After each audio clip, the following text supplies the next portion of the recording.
Look closely at this prestigious global sports festival from 1904. You might expect peak human performance, but history instead delivered a beautifully wrapped box of pure chaos, disguised as the ultimate test of human endurance and athletic glory. Meet the mastermind behind this project, an ambitious gentleman we call the dehydration czar.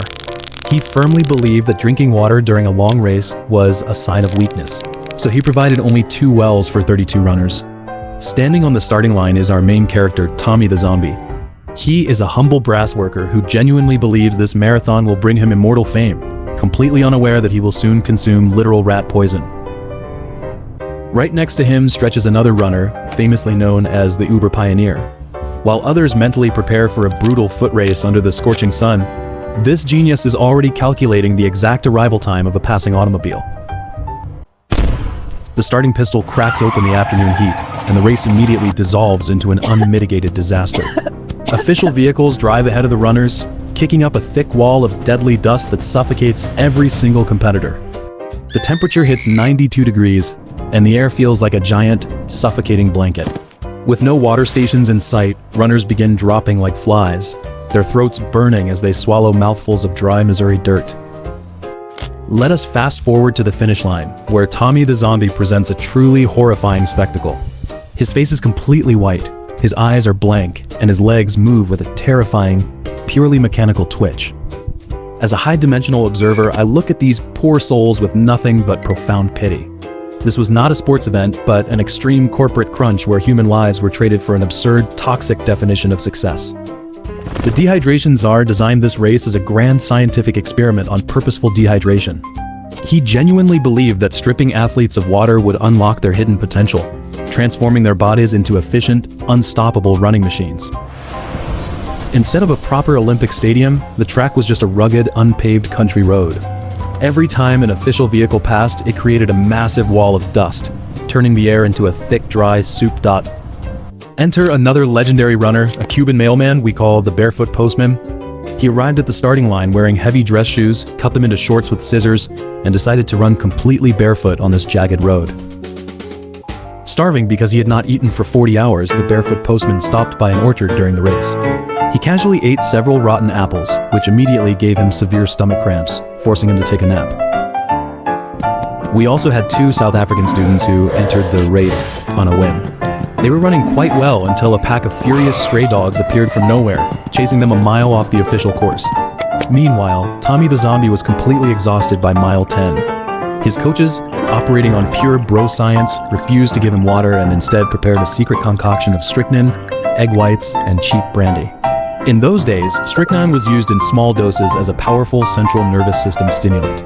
The coaches believed this literal rat poison would shock Tommy's muscles into action, completely ignoring its highly lethal side effects. While others were poisoned or chased by dogs, the Uber Pioneer suffered a severe cramp at mile 9. He casually flagged down a passing automobile, hopped into the passenger seat, and began waving cheerfully at the suffering runners. For 11 glorious miles, this sporting genius enjoyed a comfortable ride, breathing in the fresh air while his competitors swallowed dust. He fully intended to claim the gold medal through the magic of modern automotive engineering. Back on the dusty road, Tommy swallowed his first dose of rat poison mixed with brandy. His nervous system received a violent shock, forcing his legs to pump mechanically, keeping him moving forward like a literal puppet. The perfect plan of our modern pioneer hits a massive roadblock at mile 20.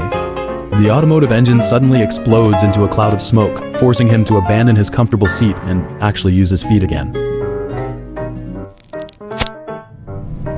With incredible confidence, he jogs into the stadium and crosses the finish line, claiming the glorious title of Olympic champion. The unsuspecting crowd cheers wildly, completely unaware that this athletic hero just enjoyed an 11-mile road trip. The celebration ends abruptly when a furious spectator steps forward, pointing a finger at the fraud. The officials quickly realize that cars do not belong in a marathon, stripping the shocked pioneer of his short-lived golden glory. Back on the dusty trail, Tommy is slipping into darkness, but his relentless coaches refuse to let him rest. They force open his mouth, pouring a second, even larger dose of strychnine and raw egg whites straight down his throat. The lethal poison triggers severe hallucinations, transforming the dry Missouri landscape into a terrifying nightmare.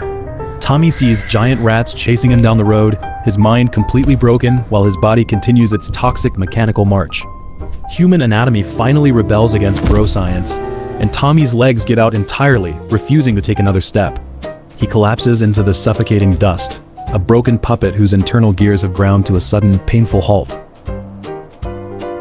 Desperate to secure their corporate triumph, the coaches lift Tommy by his armpits, dragging his limp body forward.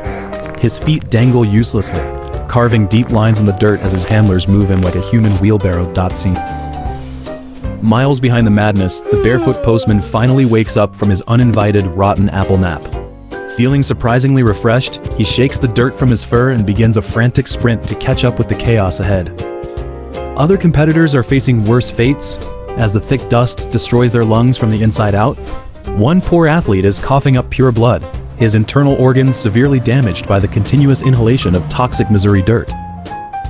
The horrific three-legged monster made of two desperate coaches and one poisoned runner finally approaches the stadium gates.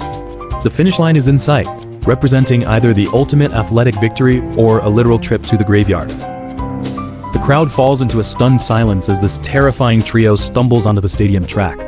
Tommy the zombie is completely unconscious, his head rolling loosely on his shoulders while his loyal coaches manually swing his knitted legs. With one final agonizing heave, the coaches throw his limp body across the finish line. Tommy officially wins the Olympic gold, immediately collapsing into a heap of motionless yarn as doctors rush forward to save his poisoned life. 4 different physicians work desperately for hours, pumping the lethal combination of brandy and rat poison out of his system. Tommy survives the ordeal, but he loses 8 pounds during the race and cannot even stand up. Meanwhile, our nap-loving hero, the barefoot postman, cheerfully crosses the finish line in 4th place. History wonders how easily he would have won the entire gold medal if he simply skipped those rotten, stomach-turning backyard apples. The dehydration czar looks at the disastrous results and declares his grand scientific experiment a massive success.